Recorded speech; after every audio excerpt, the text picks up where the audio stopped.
नमो नमः सुप्रभातम श्रीमद् भगवत गीतामृत আজি শ্ৰীমদ্ ভগৱত গীতাৰ কৰ্মযোগ নামৰ তৃতীয় অধ্যায়ৰ ত্ৰয়োবিংশতি সংখ্যক শ্লোক। এই শ্লোকভাগী হৈছে এনেধৰণৰ: यदि ह्यहं न वर्त्यं यातु कर्मण्यतन्द्रितः मम वर्तात्मनुवर्तन्ते मनुष्यः पार्थ सर्वशः। এই শ্লোকভাগীৰ অসমীয়া সৰল অৰ্থ হৈছে এনেধৰণৰ: হে পাৰ্থ অথবা সখা অৰ্জুন, মই যদি কেতিয়াও এইদৰে অনলসভাৱে কৰ্তব্য কৰ্মত ব্যস্ত হৈ নপৰিলোহেঁতেন, তেতিয়াহ'লে নিশ্চয় সকলো মানুহেই মোৰ পথটোকে অনুসৰণ কৰিলেইহেঁতেন। অৰ্থাৎ তেওঁ অৰ্জুনক বুজাব বিচাৰিছে ভগৱান শ্ৰীকৃষ্ণই যে ময়ো নিজৰ কৰ্মসমূহ কৰি গৈ আছোঁ, যি শাস্ত্ৰবিহিত কৰ্ম।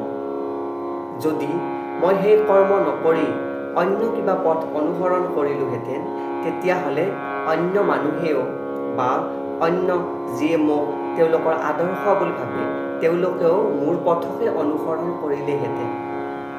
আধ্যাত্মিক জীৱনৰ পথত অগ্ৰসৰ হ'বৰ বাবে সমাজ ব্যৱস্থা সুশৃংখল হৈ থকাটোৰ প্ৰয়োজন। সেইবাবে প্ৰতিজন সুসভ্য ব্যক্তিয়ে মানি চলিবৰ বাবে প্ৰতিটো বংশৰ বাবে কিছুমান পৰম্পৰা ক্ৰমে চলি অহা আচৰণ স্থিৰ কৰি দিয়া আছে। তেনে আচৰণ মনাৰ ক্ষেত্ৰত থকা বিধি নিষেধবিলাক অৱশ্যে কেৱল বদ্ধ জীৱবিলাকৰ বাবেহে, ভগৱানৰ কৃষ্ণৰ বাবে নহয়। কিন্তু যিহেতু ভগৱান কৃষ্ণই ধৰ্ম সংস্থাপনাৰ বাবে অৱতাৰ গ্ৰহণ কৰিছিল, সেইবাবে তেওঁ নিজেও সমাজৰ ৰীতি নীতি নিয়মসমূহ সুন্দৰকৈ পালন কৰিছিল। তাকেই নকৰিলে, যিহেতু তেওঁৱেই পৰম নেতৃস্থানীয় লোক, সেইবাবে সাধাৰণ মানুহবিলাকেও তেওঁৰেই আৰ্হিটো ল'লেহেঁতেন। শ্ৰীমদ্ ভাগৱতৰ পৰা এই কথা জানিব পাৰি যে ঘৰটোৰ বাহিৰতো আৰু সকলোতে এজন গৃহস্থৰ বাবে কৰ্তব্য বুলি ধৰ্মশাস্ত্ৰই নিৰ্দিষ্ট কৰি দিয়া কামবিলাক তেওঁ নিয়মীয়াকৈ কৰিছিল।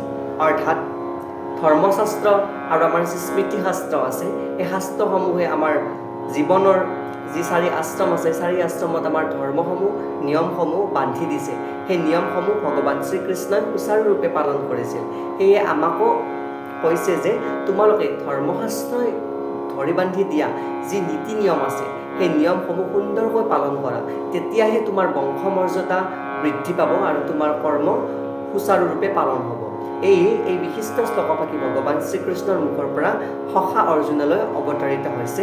এয়াই শ্লোকভাগীৰ সৰল গুণাৰ্থ। ধন্যবাদ।